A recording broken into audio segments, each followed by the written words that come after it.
خداوندا نظر بر حال ما کن، ما رو دریا پولدارها رو رها کن.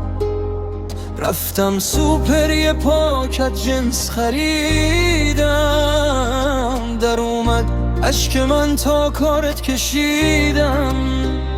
زبی پولی نیازمنده وامم، الهی در بیاد حتما به نامم. الان 1 ماهه که دنبال وامم، جیبم خالی لنگ پول شامم. ز بس که دویدم صبرم سر اومد، آخر سر پاشنه کفشم